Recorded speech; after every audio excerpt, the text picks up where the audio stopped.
نہیں، یہ بالکل 100% غلط کام ہوا ہے. میں آپ کو بتاؤں کہ اسٹیٹ سبجیکٹ رول، یہ غلط فہمی میں کوئی نہ رہے کہ یہ ختم ہوا ہے.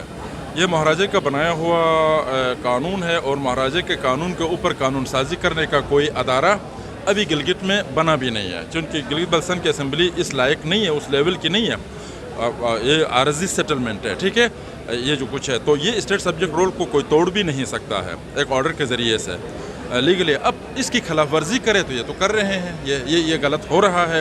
اور کسی بھی وقت جو ہے کل کلاں کو مثلا ایک بات کرتے ہیں کہ یونائٹڈ نیشن آ گئی جی، سب کو نکال دیا جی، اچھا جناب علی پلیبسائٹ ہونا ہے، تو یہ جو نیو سیٹلرز ہے ان کا تو ووٹ ہی نہیں ہے، ان کو رہنا ہی نہیں ہے. یونائٹڈ نیشن کی قرارداد کا پہلا شک ہی یہ کہتا ہے کہ جہاں جہاں جو ہے وہ فوجی اور سویلین گئے ہیں ان کو واپس لایا جائے. پھر تو ایسی صورت میں یہ سیٹلرز کدھر جائیں گے؟ تو اسی لیے تو یونائٹڈ نیشن کی قراردادوں سے بھی یہ سارے لوگ جو ہے وہ وفادار تو نہیں ہے نا، ویسے کہنے کو کہتے ہیں. اگر ایگزیکٹ اس کے وفادار ہو تو پھر تو انڈیا پاکستان دونوں کو بہت زیادہ مسائل کا سامنا کرنا پڑے گا، ایک کو بھی نہیں. وہ تو پھر ہماری تو واہ واہ ہو جائے گی، ہمیں تو بہت کچھ اس کے اندر دیا ہوا ہے. لیکن یہ اتنے وفادار بھی نہیں ہیں. بس چیزوں کو آگے بڑھانے کے لیے کبھی یونائٹڈ نیشن کی قراردادوں کی بات کرتے ہیں، کبھی مسلم اکثریت کی بات کرتے ہیں، کئی وہ جو ہے انڈین جو ہے وہ مہاراجے کے ایکسیشن کی بات کرتے ہیں. تو قانونی اور اخلاقی چیزوں کو سامنے لا کر رول کرتے ہیں ہمارے اوپر. میرے خیال میں یہ ہے. بالکل سر، یہ مسئلہ کشمیر کو لے کے گلگت بلتستان کا کیا مستقبل ہو سکتا ہے؟ یہ میں نے تو اپنی تقریر میں نے آپ کو بتا دیا، اس کا بہت بڑا بہترین مستقبل ہو سکتا ہے. اور گلگت بلتستان جو ہے وہ مسئلہ کشمیر میں مین کی جو ہے سری نگر مظفر آباد نہیں ہے، گلگت ہے.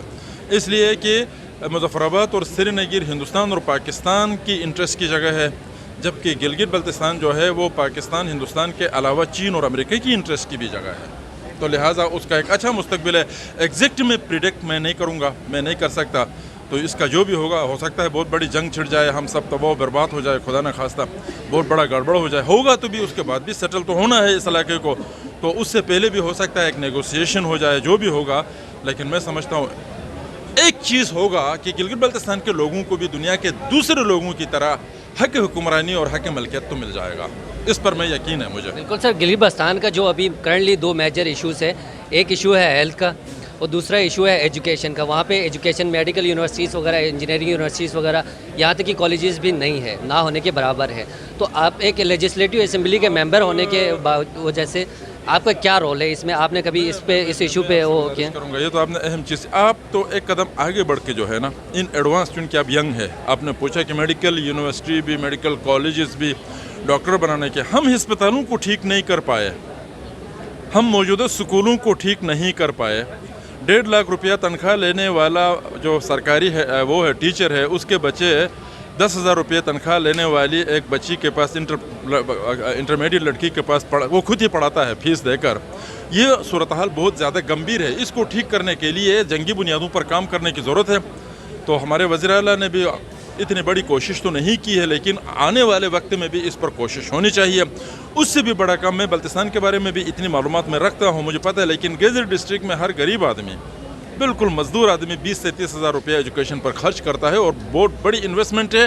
اور لوگوں کی غربت کی ایک بڑی ریزن یہ ایجوکیشن ہے. اور اگر رزلٹ نہیں آ رہا، اگر سرکاری سکول جو ہے وہ کام کر، میں خود ایجوکیشن ہیلتھ کو ڈیل کرتا ہوں اسمبلی کے اندر، لیکن میں بہت بری طرح مایوس ہوں. بات نہیں مانی جاتی ہے، اس حساب سے کام نہیں ہو رہا ہے، بہت زیادہ مسائل ہے. اور اسی طرح ہیلتھ کا بھی ہے. سر، گلگت بلتستان میں اگر میڈیکل یونیورسٹیز، انجینئرنگ یونیورسٹیز نہیں بڑھا سکتے ہیں، اس میں اگر مسئلہ ہے تو باقی جو پاکستان کے باقی سٹیز میں جو یونیورسٹیز ہے اس میں ہمارا کوٹا بڑھایا جائے. اس بارے میں آپ نے کبھی بات کی ہے اسمبلی میں؟ جی، اس میں ایک میں آپ کو بتاؤں کہ وہاں نہیں ہو سکتا ہے تو ادھر ہونا بھی یہیں چاہیے. یونیورسٹی کا ایک معیار ہوتا ہے. اب یونیورسٹی کو بھی ہم نے ایسا کیا، اب قراقرم یونیورسٹی کو جو ہے نا وہ اس کا ایک گورنر صاحب، پہلے کے گورنر صاحب نے ہنزا میں ایک بنا دیا، ضد میں آ کر چلاس میں بھی بنا دیا، تو ہم نے گیزر بھی لے گا. یہ کوئی کیا کہتے ہیں الیکٹرکسٹی تو نہیں ہے کہ تعلیم کو جو ہے ہم لائنوں کے ذریعے گھر گھر میں جو ہے اندر رہتا ہے. یونیورسٹی کا ایک ماحول ہوتا ہے، یونیورسٹی اس طرح کا ہونا چاہیے. بلکہ ہمارے لڑکوں کو اپنی یونیورسٹی سے بھی زیادہ، یہ بات شاید آپ لوگوں کو بری بھی لگے، لیکن ادھر کی یونیورسٹیوں میں آ کر تھوڑا بہت مینٹلی واسٹ اس کی طرف جانا چاہیے. تو ہمارے علاقے میں ایک بات ہو گئی نا، میں ویسے مزاق سے میں آپ کو بتاؤں کہ ہمارا کسی این جی او نے آ کر کہا ہے کہ پڑھے لکھے اور ان پڑھ الگ الگ ہو جائے.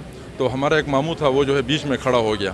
تو اس سے پوچھا کہ آپ پڑھے لکھوں میں بھی نہیں ہیں, آپ ان پڑھوں میں بھی نہیں ہیں. اس نے کہا جناب میں پڑھا لکھا تو نہیں ہوں لیکن کراچی تک گیا ہوں. کہا تو کراچی تک جانا بھی اس نے ایجوکیشن کی ایک جو ہے وہ, اور حقیقت ہے جیسے مذہب بھی کہتا ہے نا سفر میں تعلیم ہے, ٹھیک ہے, تعلیم سفر میں ہے. تو لہٰذا یہ چیزیں ہونی چاہیے. اس پر اسمبلی میں بارہا بات ہوئی ہے, اور میں خود ایجوکیشن ڈپارٹمنٹ میں اندر جا کر یہ جو نامینیشنز کرتے ہیں اس میں بھی گپلے ہوتے ہیں, کبھی کچھ ہوتے ہیں, کوشش کرتے ہیں کہ اس میں جو ہے تھوڑے وہ جو ہے وہ اچھی سے ہو, میرٹ پر جو ہے وہ کام ہو. تو لیکن آپ کا سوال 100% درست ہے کہ آئیڈیل کام نہیں ہو رہا ہے. یہ میں خود اعتراف کرتا ہوں. میں اسمبلی کے اندر کوئی بہت زیادہ آپٹمسٹک ہو کر میں نہیں بیٹھا ہوں. اب کہاں جائے, اب اس سے بھی بغاوت کر کے, اور کیا اسی کے اندر بہتری کے لیے کام کرنا ہے نا. بغاوت کر کے بھاگیں گے, سب بھاگتے رہیں گے, پھر بھی بات نہیں بنے گی. تو یہ کوشش, اور آپ کی طرف سے بھی پریشر ڈیولپ ہونا چاہیے ممبروں کے اوپر بھی, حکومت کے اوپر بھی, کہ جو ہے وہ میرٹ کو جو وہ کرے, اور گلگت بلتستان کے لوگوں کو پاکستان کے دوسرے شہروں کے اندر جو ہے ان کی تعداد بڑھا دے. اور دوسری بات میں آپ سے بھی یہ گزارش کروں, آپ کے حوالے سے تمام میں, اب یوتھ کو بھی, اب کتنے ڈاکٹر سالانہ پیدا ہوتے ہیں اور لوگوں سرکاری پیسے پر ڈاکٹر بنتے ہیں. ادھر ڈاکٹروں کی بات آ جاتی ہے تو ملتے نہیں ہیں. اچھا وہ کوئی سعودی عرب جائے, کوئی ادھر کوئی ادھر, کوئی اس کے پیچھے کیا کہتے ہیں معاشی فائدے کے پیچھے. جناب ایک تو میرٹ پر جو لڑکے جاتے ہیں وہ اپنی جگہ پر, لیکن کچھ تو کوٹے پر جاتے ہیں نا. ان کو تو تھوڑا بہت احساس ہونا چاہیے کہ ایک آدمی امت میں بھی جا کر جو ہے وہ اپنی سروس دے دے, بادشاہ برالدو میں بھی جا کر ایک آدمی جو ہے اپنا سروس دے دے, کوئی تانگیر جو ہے جگلوٹ میں بھی جا کر دے دے. تو ان سب کے لیے تو گلگت یا یہ تو مناسب تو نہیں ہے, یا سکردو مناسب تو نہیں ہے, یا یہ اسلام آباد میں اس کا ذاتی کیریئر بنتا ہے. تو اس کے لیے بھی ضروری ہے کہ وطن کے ساتھ تھوڑی بہت ان کی محبت ہونی چاہیے. وطن نے ان کو پڑھایا ہے, ورنہ ہر آدمی ڈاکٹر بھی نہیں بن سکتا جتنے ڈاکٹر بنے ہیں. یہ اس کوٹے کی وجہ سے کافی کچھ, تو کوٹا بڑھانا بھی چاہیے. اور دوسری بات یہ کہ ہماری حکومتوں میں بھی نااہلیتیں ہیں. اب پولیس کو 30,000 روپیہ دے دے اور ڈاکٹر کو 20,000 دے دے تو کیوں آئے گا وہ؟ اس کی بھی تو تنخواہ اور حالات معاملات بڑھنا, چونکہ نفس تو سب کا ہے, سب یہ لوگ جو ہے نا اس طرح کا چاہتے ہیں. تو اس میں حکومتوں کی غلطیاں بھی ہے, اس میں کوئی شک نہیں ہے. اور پھر ہمارے جو لوگ ڈاکٹرز انجینئرز بن کے آتے ہیں, انجینئرز کی تو میں نہیں کہوں گا, چلو تو وہ میرٹ پر ایک چیزیں ہیں, کام ہے الگ.